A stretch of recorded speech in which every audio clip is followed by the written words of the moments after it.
Welcome back. You're watching the Independent Republic of JJ Anisiobi. Now, the new criminal justice bill introduced by the bungling Crola Braverman may mean homeless people could be arrested for the way that they smell. Critics of Braverman's bill say it's so broadly drawn that some could be considered a nuisance merely for sleeping in a doorway, looking as though they might intend to sleep rough, or having an excessive odour. 40 Conservative MPs are expected to rebel over the bill. Some think will criminalise homelessness. And Education Secretary Gillian Keegan has said that while she would support the policy, people should not be arrested just if they smell. Joining me are three roses who absolutely do not smell bad. Broadcaster Erinda Kaur, Director of Comms for the Henry Jackson Society, Megan Guitos, and commentator and journalist Samantha Smith. Now, who wants to go first? Megan, maybe I'll start with you. What the hell is going on? This is mental. So if someone smells... I know plenty of people who are not homeless, but they just stink. So there's a chance that they could end up being arrested now for that? We saw with COVID the problem was when we make vague laws. Yeah, I think this is really alarming. It's really scary that we're not being... I think it's a really wrong way to go, and it's a problem with constant governments over the last 15 years only planning for the next election. We're constantly treating the symptom and not the actual disease. How is this our approach to homelessness in 2024? There are a million reasons someone can be homeless and therefore smell. But it's absolutely wrong. Of course it's wrong. It doesn't make any sense. Yeah. Sorry, I interrupted you. Yeah, I was going to carry on. Carry we need on. to get a handle on aggressive begging because for the one reason it is usually drug-related. We should be able to say that, and it can get quite alarming, especially for women walking alone in the street. Aggressive begging means aggressive begging. It's very intimidating to children, but this is ridiculous. I'm totally against it. So hang on, the law is to criminalise homelessness or smelly people. I'm so confused. So the law is meant to... So what's the smelly bit got to do with that? So it was designed to... the government designed it to repeal the Vagrancy Act of 1841, I believe, which is 200 years old or so.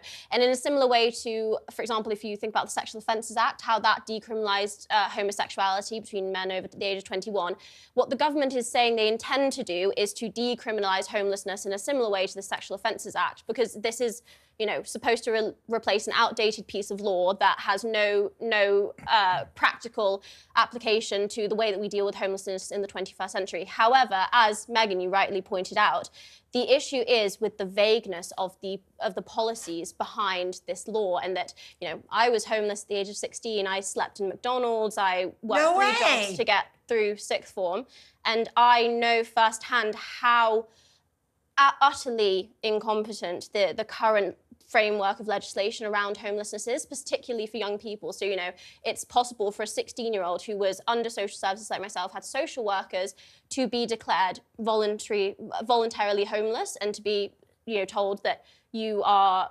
choosing this is a lifestyle that you've chosen as a child, as a vulnerable child under the Children's Act 1989. Those are issues that should be dealt with by policy. We shouldn't be talking about criminalising body odour or criminalising those, you know, that I understand criminal organised gangs in train stations and things like that being prosecuted for potentially putting those vulnerable people that are homeless at risk. But the issue with this is it's so short-sighted and it lacks the proper frame of, I would say, consultation from major organisations like Shelter, like Oasis and others. So what should they have listened to? How could this... Yes, what should they have done? Samantha, you've been homeless. What should they be doing now then?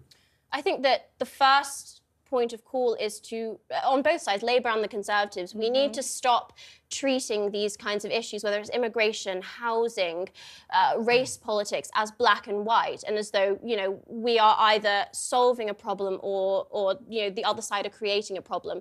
Homeless people are not the enemy. They are not the villain. They are not a blight to society. It's a similar, you know, it all started with the anti-homelessness architecture about 20, 30 years ago.